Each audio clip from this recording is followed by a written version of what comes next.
So sino po ba talaga may-ari nung dagat? May ilang isla pong lulubog lilitaw. Di naman po yun matitirahan. Bakit po kailangan nating angkinin o ipaglaban?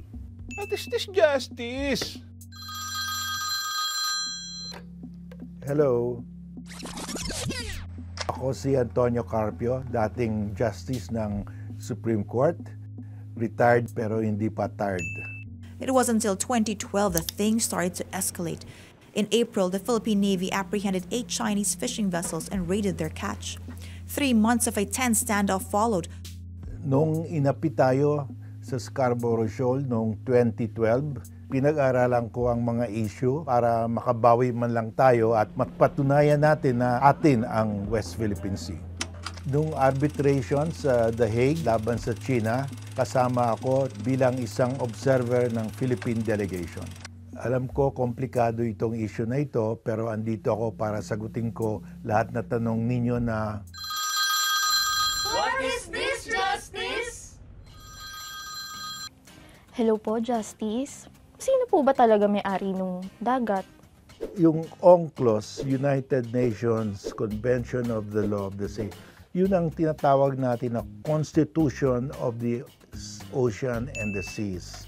Maritime disputes will be resolved by UNCLOS. So, pag may dispute, yun ang pupuntahan natin. Halos lahat na bansa sa mundo pumirma, nag-ratify. The Philippines, Vietnam, Malaysia, Brunei, Indonesia at China naging membro niyan. Pumirma, nag-ratify. So, lahat tayo bound. We are legally bound. So, klarong-klaro sa UNCLOS, pag ikaw coastal state ka, may 12 nautical mile territorial sea ka. Lahat dyan sa iyo yan, territory in the sea. So, tawag dyan territorial sea. Beyond the territorial sea, yun na yung exclusive economic zone.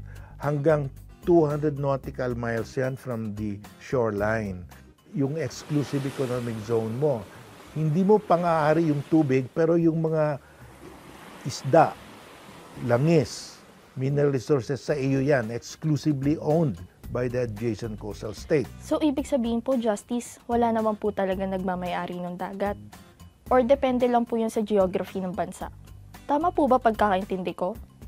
Yes, tama yan. So, yung 12 nautical mile territorial sea sa iyo yan. Lampas dyan, up to 200 nautical mile, ang pang-aari mo yung economic resources lang. Yung tubig, hindi sa iyo yan. Beyond that, tawag natin high seas. Yung high seas belong to all mankind. Ang tawag dyan, global commons.